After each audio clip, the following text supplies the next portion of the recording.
जयपुर की तरफ जहां पर गोविंद सिंह डोटासरा मीडिया से रूबरू हो रहे हैं। सड़कों की हालत बहुत खराब।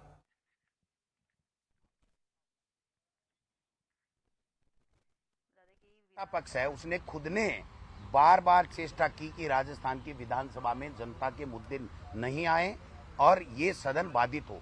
एक बार तो स्पीकर साहब ने प्रश्नकाल में सदन को स्थगित करने का भी पढ़ दिया था। वो बाद में कैसे उनको ज्ञान आया या किसी ने दिलाया वो तो वो जाने, लेकिन जिस प्रकार से बहस आज राजस्थान की विधानसभा में महामहिम के अभिभाषण के ऊपर हो रही है सत्ता पक्ष की तरफ से, वो बहुत ही अमर्यादित है, बहुत ही मैं समझता हूं कि स्तरहीन है। और जिस प्रकार से मुद्दों की बात नहीं करके और जो 83 बिंदु महामहिम राज्यपाल से इन्होंने कहलवाए हैं उनमें पिछली सरकार के 5 साल में जितनी गालियां ये दे सकते हैं उतनी गालियां दी गई हैं।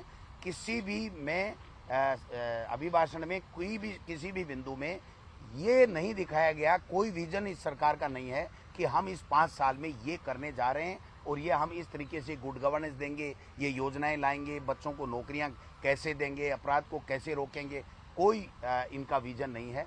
हमने इनको कहा है, अभी प्रश्नकाल में रीट का पेपर आया कि साहब जो प्रकरण है नकल के और जिस प्रकार से पेपर आउट के, उसमें इन्होंने कहा जवाब में कि साहब 33 प्रकरण दर्ज हुए, 32 में चालान कर दिया गया है, केवल एक प्रकरण इनकी तरफ से पेंडिंग रहा है।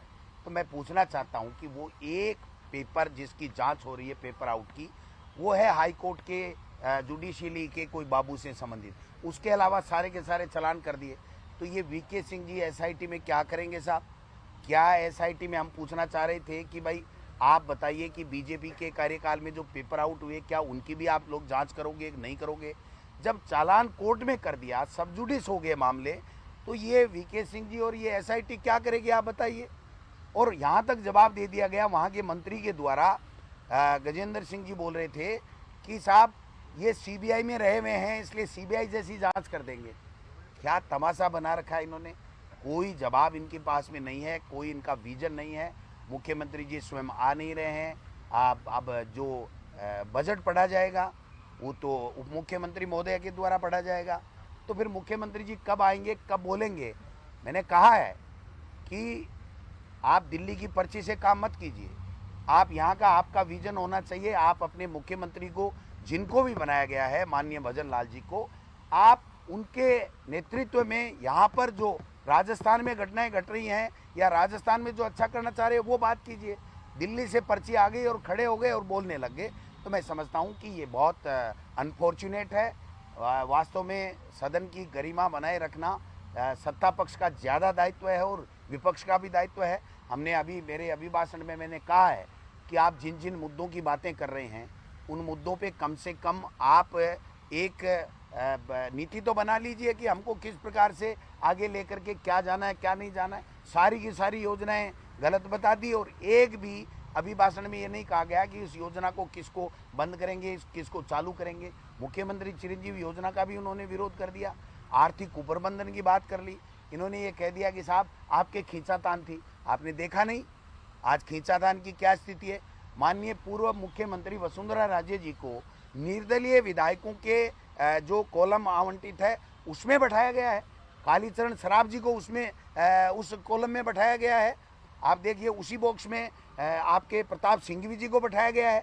तो क्या इतने सीनियर लोगों को इस तरीके से बेइज्जत करके ये राजस्थान में गुड गवर्नेंस दे पाएंगे? कोई योजना ले पाएंगे? क्या सरकार ये चला पाएंगे? तो मैंने तो कहा है कि आप कम से कम गरिबान में झांक के देखो कि जो जनता से आपने वादे किए हैं वो वादे आप निभाइए। ये डबल इंजन की सरकार बता रहे हैं, एक इंजन तो राजस्थान का फेल है। इन्होंने जो राजस्थान का स्टेट है उसको केंद्र शासित प्रदेश बना दिया। जो भी बात होगी वो दिल्ली से पूछ के आएंगे और तब दिल्ली जाकर के अगर इनको एनओसी देगी और पर्ची देगी तब ये लोग बात काम करेंगे। तो मैं समझता हूँ कि ये जो आज का माहौल रहा ये बिल्कुल सत्ता पक्ष की ओर से केवल बाधित करने का कार्यक्रम था। इनकी कोई तैयारी नहीं थी और न इनको कोई जानकारी थी। इनके मंत्री पूरे के पूरे जिन्होंने भी जवाब पढ़ा कोई भी ढंग से जवाब नहीं पढ़ पाया। सारे के सारे बिना तैयारी के मंत्री आए। इनके ऐसे नहीं लगे मंत्रियों के। आप बताइए, ऐसे नहीं लगेंगे। 100 दिन की कार्य योजना की बात कर रहे हैं ये, आप 50 दिन हो गए, कार्य योजना ही नहीं बनी, तो 100 दिन में ये कौन सी कार्य योजना पूरी करेंगे? वो समझ के बाहर की बात है। तो ये सारे मुद्दे हैं, सदन भी देख रहा है, सदन से लोग बाग पूरे प्रदेश में भी लोग देख रहे हैं कि कैसे लोगों को हमने सत्ता सौंप दी। ये तो कल्पना भी नहीं की थी कि इस प्रकार से अच्छी गवर्नेंस देने के बाद में, अच्छा सरकार चलाने के बाद में, जनहित की योजनाएं देने के बाद में ये जनता देख रही है कि हमसे ये क्या हो गया। तो मैं समझता हूँ कि ये जब भी सदन में ये आएंगे, इनसे पूछेंगे, जनता के मुद्दों के ऊपर इनको घेरने का काम करेंगे और इनसे जवाब दिलवाने का काम करेंगे।